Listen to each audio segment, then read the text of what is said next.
오늘 유로파 리그에서 가장 기대가 됐던 매치, 무리뉴의 페네르바체 그리고 맨유와의 이제 경기였는데, 이 경기에서 결국에는 승부를 가리지 못하고 1대1 무승부가 됐어요. 이 경기에서 일단 맨유가 선수단을 구성하는 것 자체도 굉장히 어려웠습니다. 왜 그러냐면 우선 브루노 페르난데스가 지난 포르투전에서 퇴장을 당했기 때문에 유럽 대항전에서 출정 정지죠. 그러다 보니까 공격형 미드필더 자리도 뛸 수 있는 선수가 없었고, 그리고 수비 라인에서도 어떤 게 있었냐면 더리우트, 리산드로 마르티네스 두 명의 중앙 수비 라인에 좌우 풀백이 이제 마즈라이와 달로잖아요. 루크쇼가 부상을 당하니까. 근데 오늘 브루노 페르난데스가 없을 때 테나야 감독이 마즈라위를 공격형 미드필더로 두는 실험을 했어요. 그러다 보니까 달로가 오른쪽 풀백을 봤는데, 그러니까 왼쪽 풀백에서 뛸 수 있는 선수가 없는 거예요. 그래서 리산드로 마르티네스가 지난 경기처럼 왼쪽 풀백에서 뛰었습니다. 그러니까 중앙 수비수가 또 부족해서 맥과이어도 부상이다 보니까 린델로프가 나오는 이런 경기였습니다. 그래서 오늘은 이제 마즈라위를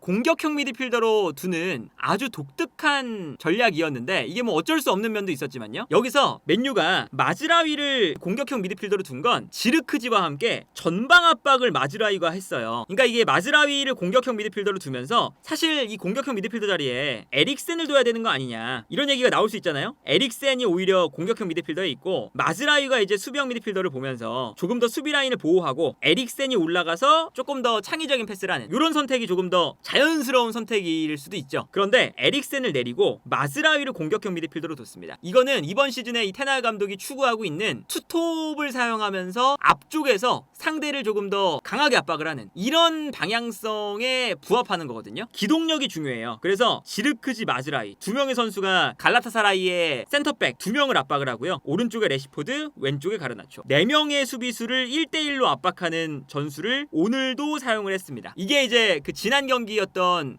브렌트포드전, 그리고 아스톤빌라전, 이렇게 이제 테나야 감독이 약간 위기의 순간에는 이런 전략을 좀 안 하고 좀 수비적으로 경기를 하다가 이제 조금은 좀 괜찮아지니까 4명의 선수를 앞으로 달려가게 만드는 이런 전술을 썼어요. 근데 여기서 문제는 중원이 약간은 빈다는 거잖아요. 그러다 보니까 요 수비 라인에서 볼을 가졌을 때도 빌드업을 해야 되는데, 에릭센과 우가르테, 특히나 우가르테 같은 경우에는 빌드업에 장점이 있는 선수가 아니다 보니까 에릭센에게만 의존해서 빌드업을 해야 되거든요, 이런 구성에서는. 그런데 그래도 오늘은 마즈라위와 지르크지 두 명의 선수가 있었고, 마즈라위도 사실상 중앙 미드필더로도 뛸 수 있는 선수니까 마즈라위가 좀 내려와 주고요. 그리고 지르크지도 좀 내려와 줍니다. 지르크지가 호일론과 다른 점은 이런 거죠. 연결고리 역할을 하는 9번 공격수죠. 그러다 보니까 두 선수가 오히려 내려와서 에릭센, 우가르테, 마즈라위, 지르크지가 이렇게 4명의 이 미드필더 라인을 구성하고요. 공격을 할 때 여기서 마즈라위와 지르크지를 따라서 상대 수비수들이 올라올 때 그 순간 가르나초와 레시포드가 뛴다. 그러면 여기서 이제 연결고리가 마즈라위나 지르크지가 되는 거예요. 그래서 볼을 받아서 연결해주는 이런 형태를 구상을 했습니다. 이게 이제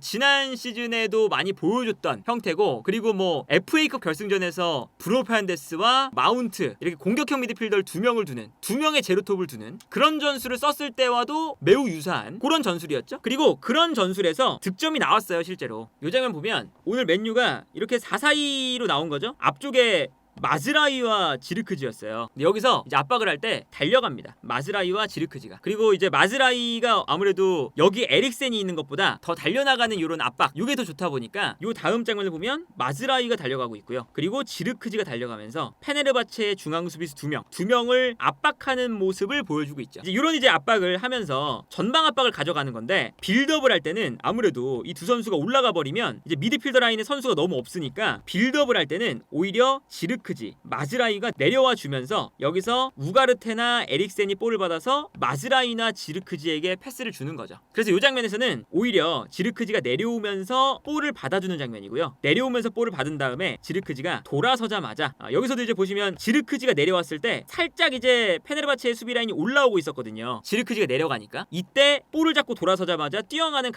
가르나초에게 딱 찔러주는 패스가 들어가면서 요 제로톱 전략이 성공을 했죠. 그래서 이 장면 보면 지르크지와 마즈라위가 약간 내려가 있고 오히려 가르나초와 레시포드가 뛰어가는 이런 장면이 나오죠. 그리고 여기서 가르나초가 볼을 끌고 쭉 올라갔을 때 측면에서 이제 컷백이 들어오는 순간 다시금 마즈라위와 지르크지가 침투를 합니다, 뒤에 있다가. 그러니까 페네르바체의 수비가 살짝 뒷걸음질 치면서 요 앞공간이 많이 나왔어요. 그러다 보니까 요 다음 장면을 보면 요 뒷공간이 순간적으로 나오면서 에릭센에게 공간, 그리고 에릭센이 득점을 만드는 장면을 볼 수가 있었습니다. 그래서 이 득점이 나올 때는 오늘 맨유가 이제 준비해온 두 명의 이제 뭐 사실상 제로톱 마즈라이와 이 지르크지를 활용한 그런 공격이 한 번 정도 통했어요. 그런데 결국에 문제는 어떤 거였냐면 오늘도 역시나 맨유가 두 명의 선수 지르크지와 마즈라이가 너무 많이 올라갔을 때 그럴 때 문제가 일단 발생을 하는 거죠. 지르크지와 마즈라이가 같이 올라가고 레시포드와 가르나초도 막 올라가요. 그러니까 이 중원에 에릭센과 우가르테만 남게 되는 매우 기이한 전형이 나오죠. 중원이 텅 비는 장면이 나와요. 근데 이거는 뭐 사실 맨유가 이번 경기뿐만 아니라 늘상 보여주는 문제거든요.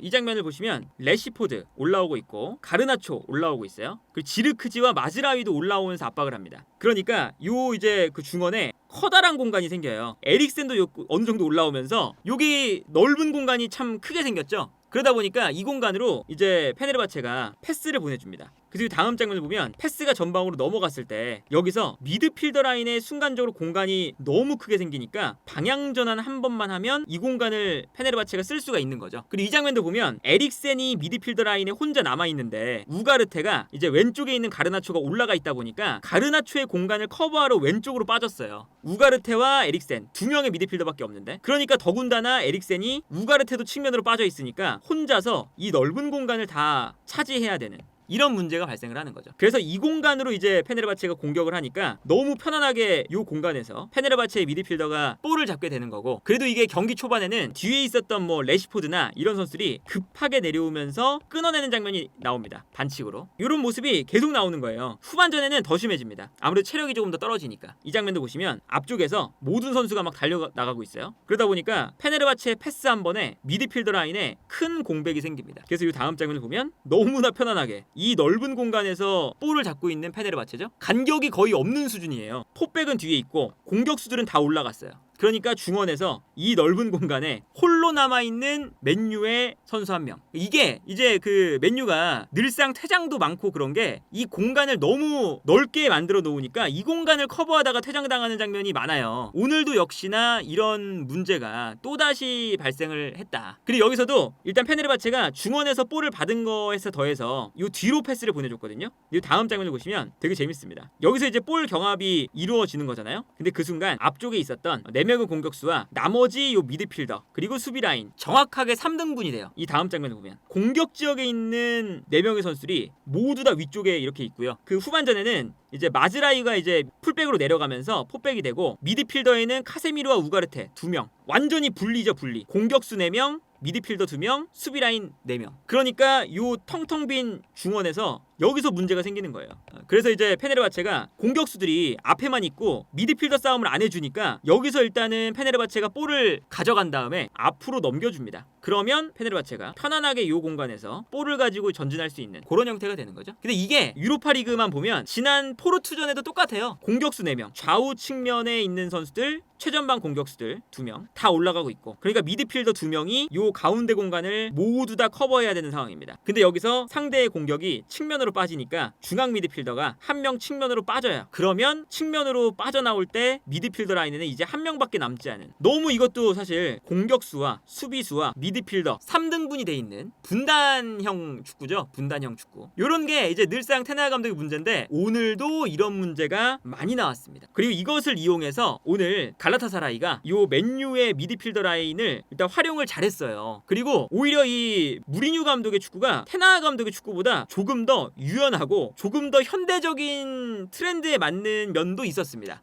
요 중앙 미드필더 왼쪽에 있는 스즈만스키라는 선수가 중요했어요. 이 선수가 중원 싸움할 때는 3명의 선수가 되는데 공격을 할 때는 측면으로 빠집니다. 측면으로 빠지고 엔네시리가 있고요. 왼쪽에 있는 막시맹이 살짝 가운데로 들어와요. 그리고 타디치가 또 가운데로 옵니다. 그리고 여기서 2명의 미드필더가 이렇게 배치가 되고 포백 중에 오른쪽 풀백이 올라옵니다. 그러면서 3백이 돼요. 상당히 변형이 많이 일어나는 거죠. 스즈만스키가 중앙 미드필더였지만 공격할 땐 측면으로 빠지고 막시맨과 타디치는 가운데로 들어오고 오른쪽에서는 오사이 사무엘이 올라가면서 측면을 커버하고 그러다 보니까 3백을 통해서 수비 라인에는 어쨌든 3명의 선수를 또 배치할 수 있는 이런 변형 3백을 만드는 거죠. 이게 무리뉴 감독이 그래도 전술적인 측면에서 포백을 쓰다가 공격할 때는 3백으로 연동을 시키면서 굉장히 유기적으로 변형이 되는 이런 축구였거든요. 그러다 보니까 오늘 이 맨유가 이 움직임을 잘 못 따라가요. 예를 들면 막시맹이 가운데로 들어오니까 달로가 중앙으로 들어가면서 스즈만스키를 놓칩니다. 아니면 스즈만스키가 측면으로 빠졌다가 막시맹이 측면으로 빠질 때는 스즈만스키가 또 가운데로 들어와요. 어차피 중앙 미드필더니까 요 스위칭도 계속 일어나거든요. 어차피 스즈만스키가 측면으로 빠져있다가 다시 가운데로 들어오면 똑같은 역할을 맡는 거잖아요. 중앙 미드필더. 요 스위칭이 일어나니까 막시맹이 올라갈 때 달로가 빠져있을 때 스즈만스키가 요 가운데로 들어가면서 요 선수를 또 놓치게 되는 이런 장면도 나오고요. 그래서 여기서 오늘 이 페네르바체가 맨유의 그 수비 라인에 균열을 만들고, 그리고 오늘 이제 다들 보신 분들이 생막시맹이 참 잘한다. 생막시맹이 잘했던 이유도 저렇게 스위칭이 계속 일어나니까 맨유가 막시맹에게 공간을 또 많이 내줬어요. 요게 이제 그 오늘 페네르바체의 전형인데, 분명히 포백으로 나왔지만 중앙 미드필더에 있었던 스즈만스키가 측면으로 빠지고요. 막시맹 그리고 오른쪽에 있는 타디치가 가운데로 들어옵니다. 그러면서 3톱이 되죠, 가운데서. 그리고 오른쪽 풀백은 올라와요. 왼쪽 풀백은 약간 뒤로 빠지면서 3백을 만들고, 중앙 미드필더 2명은 그대로 남아있고요. 그러면서 자연스럽게 3, 4, 3의 전형이 되죠. 근데 여기서 중요했던 선수가 요 선수거든요. 중앙 미드필더에 있다가 측면으로 빠지는 선수. 특히나 요 레시포드가 왼쪽 풀백을 마크를 하고 있으니까 원래 요 측면으로 빠지는 선수를 계속 놓치는 거예요. 이건 전술적인 이제 싸움에서 오늘 테나하 감독이 요 움직임을 놓친 거죠. 막시맹은 가운데로 수비를 끌고 들어가고 있고 요 움직임을 지금 놓치는 건데, 그래서 어떤 장면이 나오냐면 이번에는 풀백이 올라오지 않고 레시포드가 이 풀백을 보고 있어요. 본인의 마크맨이 요 풀백이니까. 근데 그 순간 가운데로 중앙 미드필더였던 스즈만스키가 측면으로 빠져 있다가 가운데로 들어갑니다.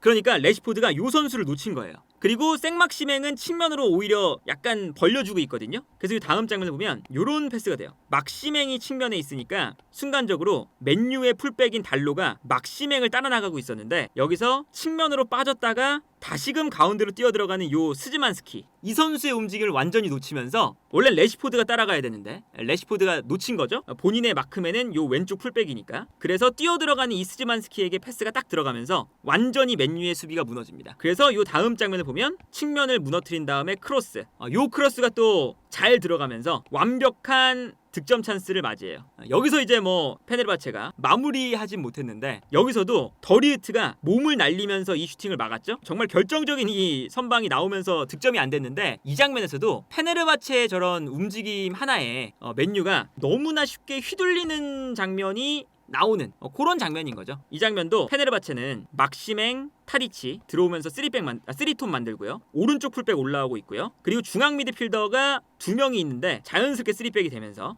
한 명이 빠지면서 측면으로 돌아뛰어요. 요 선수가 중요한 거죠, 요 선수. 근데 여기서 보시면 이렇게 측면으로 중앙 미드필더가 빠지니까 요 선수를 누군가 따라가야 되는데, 맨유의 오른쪽 풀백인 달로는 막시맹을 마크하고 있고, 맨유의 오른쪽 측면 공격수인 레시포드는 페네르바체의 왼쪽 풀백을 마크하고 있다 보니까 이 선수를 아무도 못 따라갑니다. 그래서 편안하게 페네르바체가 가운데로 패스를 줬다가 측면으로 패스를 돌리면서 측면 지역에서 편안하게 볼을 받아요. 그래서 이 다음 장면을 보면 이 돌아뛰는 이 스즈만스키가 볼을 편안하게 받았죠. 그리고 이제 여기서 뛰어들어가는 엔네시리에게 패스를 보내주는 순간 막시맹, 타디치 그리고 중앙 미드필더 달려들면서 요 세컨 볼을 받기 위해 또 움직입니다. 그래서 이 다음 장면에서는 엔네시리가 싸워줄 때 떨어지는 세컨 볼을 받아서 결정적인 찬스를 또 가져가는, 이 달려드는 선수가 그 맨유에 있었던 프레드예요.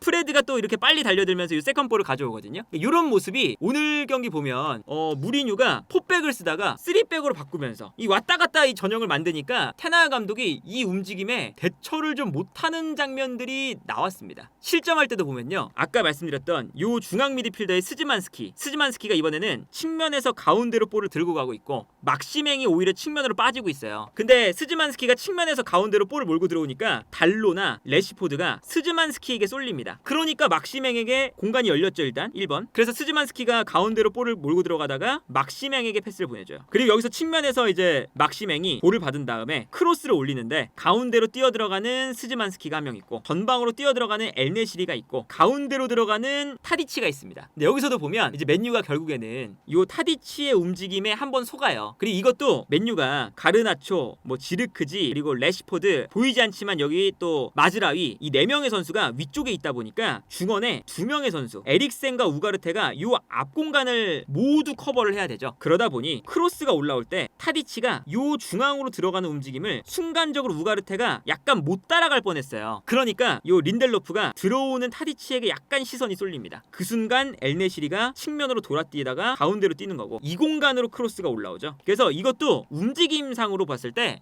페네르바체의 이런 3백과 4백을 변형하는 그런 움직임에 맨유가 속은 거고, 중앙 미드필더가 부족하다 보니까 타디치가 이렇게 가운데로 들어왔을 때 들어오는 움직임을 제어할 수 있는 선수가 부족해서 린델로프가 타디치에게 시선이 쏠리다가 엘네시리를 놓치는 이런 장면이 나오는 거예요. 그래서 결국에는 이 그래서 올라올 때 보시면 이 스즈만스키가 가운데로 뛰니까 에릭센이 이 선수를 마크하고 있고, 타디치가 이제 가운데로 들어오니까 우가르테가 따라가야 되는데 한 템포 약간 늦었어요. 그러니까 이제 린델로프가 이 선수를 약간 신경을 쓰고 있죠. 그러다 보니 타디치가 가운데로 들어올 때 약간 뒤로 빠지는 요 엘네시리를 놓쳤어요. 그래서 크로스가 올라올 때는 엘네시리에게 넘어가고 여기서 득점. 그리고 이제 아무래도 엘네시리가 워낙에 키가 큰 선수라서 요 리산드로 마르티네스가 공중볼 경험이 좀 안 되죠. 그래서 요 골이 나올 때도 맨유가 본인들의 이 전술적인 그런 미스, 그리고 무리뉴 감독의 페네르바체가 이제 오늘 준비한 그런 전술적인 부분들, 여기에 맨유가 오히려 당하면서 실점을 좀 편안하게 했고요.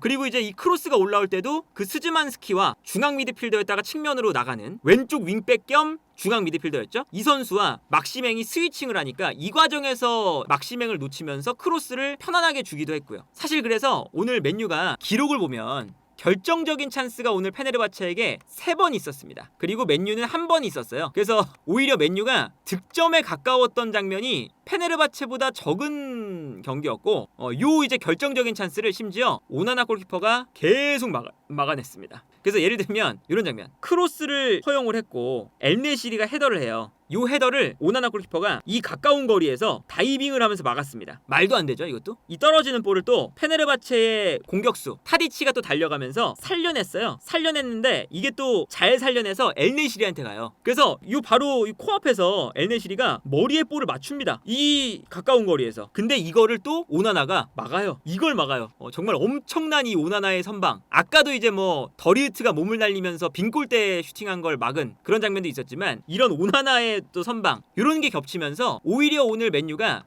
승점 1점이 아니라 패배할 수도 있었던 경기였다. 그래서 오늘 이제 그 경기 중에도 아무래도 무리뉴 감독이 본인이 있었던 팀이니까 승부욕이 엄청 올라왔었거든요. 그래서 페널티킥을 경기 중간에 좀 주장을 하다가 그렇게 무리뉴가 대기심에게 강하게 어필을 하다가 중간에 퇴장을 당했죠. 레드카드를 꺼내면서 무리뉴가 결국에는 이제 경기장을 떠나야 되는 이런 이제 모습도 나왔는데, 어쨌든 오늘 경기만 보면 맨유보다 페네르바체가 전력이 떨어지는 팀이고요, 전체적으로 봤을 때. 그리고 당연히 페네르바체가 홈이긴 하지만 약팀의 입장에서 경기를 어쨌든 한 건데, 무리뉴의 전술적인 측면이 테나흐 감독의 전술적인 측면보다는 더 우수했던 경기였다. 그리고 테나흐 감독이 오늘도 그 본인들이 수비가 좀 흔들리고 중원의 공간이 많이 나고 이런 것들을 어쨌든 마지막에는 그 시간이 지나면 지날수록 상대방의 이 전략이 있으니까 뭔가 변형을 가져가거나 우리께 안 먹히면 상대의 전술을 좀 방해를 한다거나 전술적인 게 들어가야 되는데, 무리뉴가 계속 유연하게 3백, 4백 유연하게 경기를 만드는데 테나흐 감독이 대응을 못한다는 측면에서 오늘도 테나흐 감독이 아마 맨유 내에서는 비판을 많이 받을 수 있는 또 경기를 하지 않았나 싶고요. 그러다 보니까 맨유가 유로파 리그에서 3연무예요. 3연무. 트벤테, 포르투, 그리고 오늘 갈라타사라이 3연무입니다. 3연무. 그러다 보니 성적을 보여드리면 맨유가 유로파리그 순위에서도 21등입니다. 21등. 다이렉트로 16강에 올라가려면 8등 안에 들어야 되고, 이제 9등부터 24등까지가 플레이오프를 치러서 16강에 또 8팀을 뽑잖아요. 근데 이제 맨유가 9등부터 24등 안에서도 하위권에 쳐져 있어요. 그래서 플레이오프권도 얼마 이게 남지가 않았어요. 그리고 만났던 팀들이 맨유가 트벤테, 포르투, 그리고 오늘 페네르바체, 만만한 팀은 아닌데 문제는 뭐냐면 3경기 다 다 선제골을 넣었는데 무승부란 거예요. 트벤테전은 1대0으로 앞서다가 1대1 무승부, 오늘도 1대0으로 앞서다가 1대0 무승부, 포르투전은 2대0으로 앞서다가 3대2로 역전을 당한 다음에 마지막에 맥과이어의 극장골.